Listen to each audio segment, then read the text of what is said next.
대부분의 상사들이 베이비 부모 세대 또는 그 베이비 부모 세대와 같이 일을 한 그 X세대 고참들입니다. 이분들은 그 대한민국의 이제 물질 경제 성장을 주도한 세대입니다. 이분들의 특징은 무조건 하면 된다라는 이제 대부분의 그 마인드를 이렇게 갖고 있는데요. 그래서 어떤 사업을 벌리고 착수를 할 때 그 무조건 이렇게 진행하는 경향이 있습니다. 근데 이때 이제 이로운 운영 주체가 아쉬운 활동 주체의 이제 근기를 파악하지 못하거나 파악할 수 있는 능력이 부족할 때 이때 아쉬운 활동 주체들이 꿈을 위해 혹시 자신의 발전을 위해 이제 그 회사에 일을 하게 되는데요. 그 과정에서 이 업무 진행에 대한 그 스트레스로 일상생활에 이제 고통일 수밖에 없습니다. 따라서 이제 아쉬운 활동 주체가 이러한 상황을 견디는 노력을 어느 한계까지 해야 하는지 스승님께 가르침 부탁드리겠습니다. 예, 아주 좋은 질문입니다.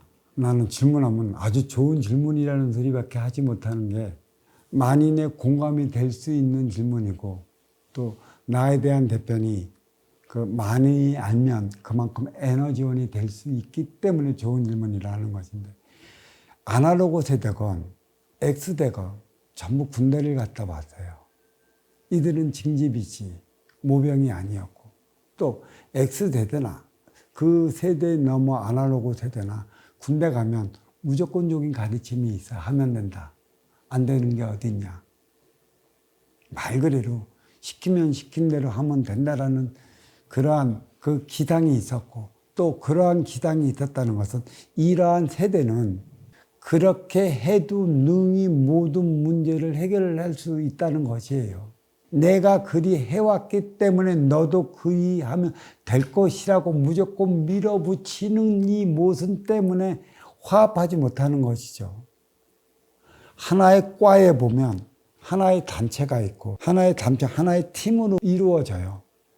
그러면 하나의 과에 부서의 과가 있고 과가 팀으로 이루어지는데 화합하지 못하고 자기 계산법대로 올라가요. 팀은 팀대로, 과는 과대로, 부서는 부서대로. 왜? 이 부서를 운영해 나가는 운영의 주체, 과를 운영해 나가는 운영의 주체, 팀을 운영하는 운영의 주체, 여기에 대한 가치적 철학을 어떻게 심어주느냐에 따라 달리 나타나는 부분인데 이게 업무적 스트레스는 업무에서 받는 게 아니에요.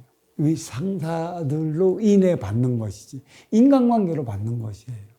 인간관계가 소통치 못하면 스트레스 받는 건데 우리는 그게 업무에서 오는 건 줄 알고 있습니다. 업무는 방편인 것이죠.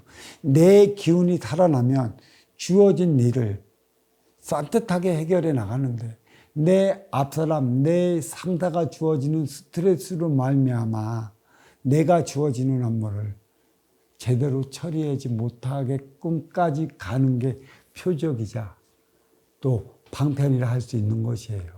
그러면 이런 인간적 스트레스를 어떻게 풀어나가는 것인가. 가장 중요한 것은 그 부위에 부장이 있다라면 그 과에 과장이 있을 것이고 그 과의 과장의 팀으로 일어나가는 팀장이 있을 것입니다. 여기에 대한 가치적 철학을 어떻게 심어주느냐가 부장이 해야 할 일인데 아까도 내가 얘기했지만 선순환은 밑에 있던 그 말단 사원이 일으킬 수 없는 게 선순환이라는 것이에요. 말단은 부장 앞에 바르고 덕된 행위를 할 수가 없어요. 바르고 덕된 행위는 부장이 그 과장한테, 과장은 계장한테, 계장은 말단 직원한테 해 나가는 게 바르고 덕된 행위지. 이게 선순환의 행위지. 말단 직원들이 선순환 행위를 할 수 없다라는 얘기예요. 그렇다면 사고적 가치적 철학을 누구로부터 배워야 하느냐면 이 부장으로부터의 가치적 사고적 철학이 바뀌어야 하는 건데 이 부장은 또 어디에서 그런 사고를 갖고 오느냐. 이 임원진들, 상무니 전무니 결국 상무 전무는 사장으로부터 이 사장은 이 회사를 창립한 CEO로부터의 가치적 철학이 연결이 되어 있어요. 정확히 나를 발전해 줄 수 있는가 없는가는 그 사운이고 또 경영이고 또 철학이 있는 것이에요. 또 매겨졌다 해도 그대로 과연 얼마만큼 움직일 수 있느냐. 결국 운용의 주체의 CEO가 어떠한 정신량을 머금었느냐에 따라 갖고 그에 따른 모든 활동의 주체의 생활이 낮을 수 있느냐 없느냐가 나타나는 것입니다. 일반 개인적인 문제가 아닌 것이에요. 전반적인 회사의 문제를 바꿔나가야 하는 건 운용의 주체인 것이지. 부장이 바꿔나갈 수 있어요? 과장이 바꿔나갈 수 있어요? 계장이 바꿔나갈 수 있냐고. 그렇다고 말단 직원이 바꿔나갈 수 있냐고. 어떤 이들은 그러죠. 우리 부장의 부서는 우리 부서만은 그렇게 해나가지 말자고 웃고 떠들었는데 그 위에서 그거를 밀어주지 않으면 어떻게 될까? 위에서 그와 함께 해나가자고 걸음이 되어주지 않으면 소용이 없어. 이게 개인적인 문제로 알아. 상층에서 제대로 해나가지 못하는 문제가 하층에서 불거지고 있어. 지금 이게 오늘날 우리 사회에서 일어나잖아. 상층에서 하층을 위한 삶을 살지 못하기 때문에 하층에서는 촛불을 들고 일어나고 노동자는 분규를 일으키는 거라고. 잘못됐기 때문에. 항상 하는 소리가 있지. 자식은 부모를 닮는다고 그랬어. 제자는 스승을 닮는다고 그랬지. 그래서 결국은 뭐야? 스승이 제자를 망쳐. 부모가 자식을 망치고 신이 인간을 망치는 거란 말이야. 최고의 위에 올라선 위계가 그만큼 먼저 걸고 후회받는 선순환 행위를 다하지 못했기 때문에 심의 논리가 적용이 되어 있어. 심의 논리, 내가 난데라고 하는 그러한 사고적 방식이 자리하고 있어. 이거는 아날로그 세대들이 육생량의 정신량을 부과시켜주는 쓰임의 행위만 다 했다면 문제가 안 나는데 이게 없어.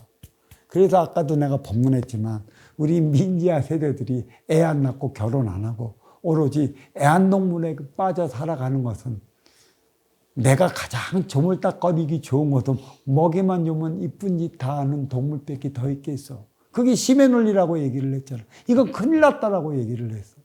위에서 각성하지 못하면 밑에는 할 수 있는 게 없어. 바르고 덕되게 아시오 찾아가는 이가 해야 할까? 이루어 맞이하는 이가 해야 해. 깊이 생각 한번 해봅시다. 자, 감사합니다.